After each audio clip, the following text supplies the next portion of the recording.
Throughout human history, man has sought to understand himself in relation to his family, friends, and others with whom he associates.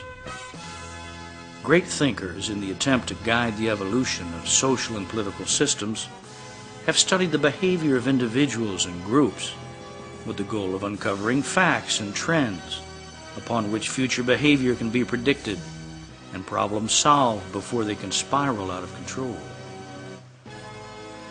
This is the noble work of the sociologist. According to the American Sociological Association, sociology is the study of social life, social change, and the social causes and consequences of human behavior.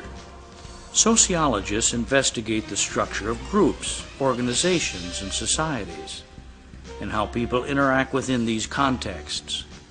Since all human behavior is social, the subject matter of sociology ranges from the intimate family to a hostile mob, from religious cults to organized crime, from social divisions caused by race, gender, belief, and social class, to the shared beliefs held by an established culture, from studies of human interaction in the workplace to team dynamics in sports, from criminal subcultures in prisons to the extravagant lifestyles of the rich and famous, from the impact of technology on local economies to the effects of mass media in determining the outcomes of political campaigns.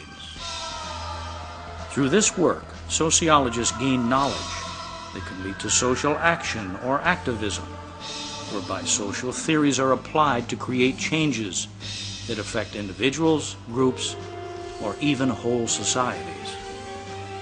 The evolution of the field that is today called sociology has roots that stretch back to the beginnings of civilization, to the days of Homer, Plato, Confucius, and Aristotle, who wrote in his book Politics, "The first society to be formed is the village. When several villages are united in a single complete community, the state comes into existence." The history of sociology is about people and their interactions with each other against a background of social, political, religious, and economic change. The earliest sociologists were philosophers, historians, writers, scientists, and other thinkers who were curious about how communities functioned and how individual behavior and human interaction were guided by self-interest, ethics, morals, and laws, both man-made and divine. In the 13th century, Benedictine monk Thomas Aquinas asserted that eternal law, the law of God, was the exemplar of all law and was impressed upon the human mind to guide the formation of man-made laws necessary to make the good life easier and safeguard the public order. The great English writer William Shakespeare has sociological perspectives sprinkled throughout his numerous plays, especially as they relate to the vicissitudes of life and companionship. I have thought some of nature's journeymen had made men and not made them well. They imitated humanity so abominably. English philosopher Thomas Hobbes sought to construct a scientific model of social order, similar to the model of the universe devised by the Italian astronomer Galileo. Hobbes' planets were people, seen as streams of impressions and selfish desires seeking satisfaction, necessitating a strong authoritarian structure to maintain social order. In his book Leviathan, Hobbes explored the eternal conflicts between personal desires and the society or commonwealth, contrasted against his view of God's will. Grief for the calamity of another is pity, and arises from the imagination that the like calamity may befall himself. Hobbes' views were embellished by his fellow countryman John Locke, who championed the notion of reason as being the best way to grasp the truth of individual behavior and the role of institutional functioning of church and government. The state of nature has a law of nature to govern it, which obliges everyone, and reason, which is that law, teaches all mankind. no one ought to harm another in his life, health, liberty, or possessions. Rousseau's The Social Contract asserts that the state of nature is a brutish condition without law or morality, and that there are good men only as a result of society's presence. Each of us puts his person and all his power in common under the supreme direction of the general will, and in our corporate capacity, we receive each member as an indivisible part of the whole.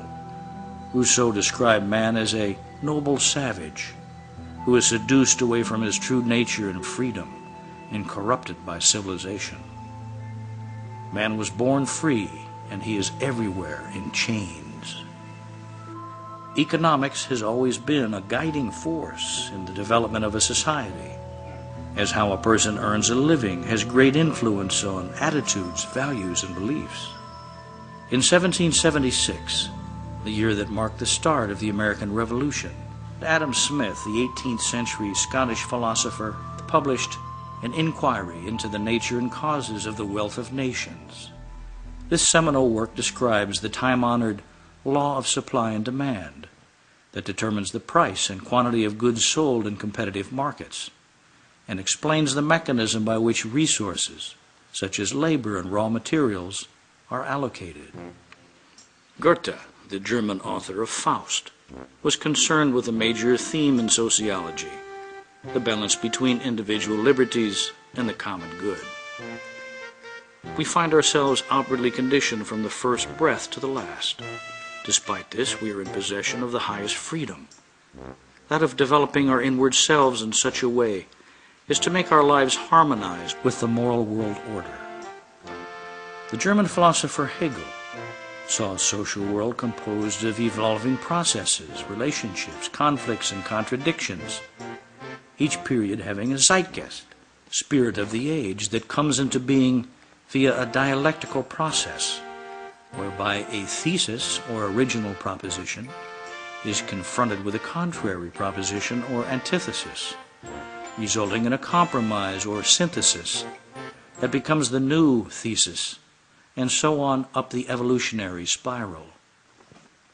Modernity and modernization are terms used by sociologists to refer to the many social patterns and processes set in motion by the Industrial Revolution that began in Europe in the mid-18th century. James Watt's steam engine replaced human power and enabled heavy machinery. Workers left home in favor of centralized workplaces or factories, where raw materials were mass-produced into finished goods.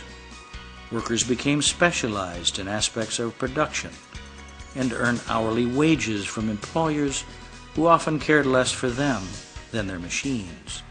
Traditional communities declined and urban cities flourished. Frenchman Claude Henry Saint-Simon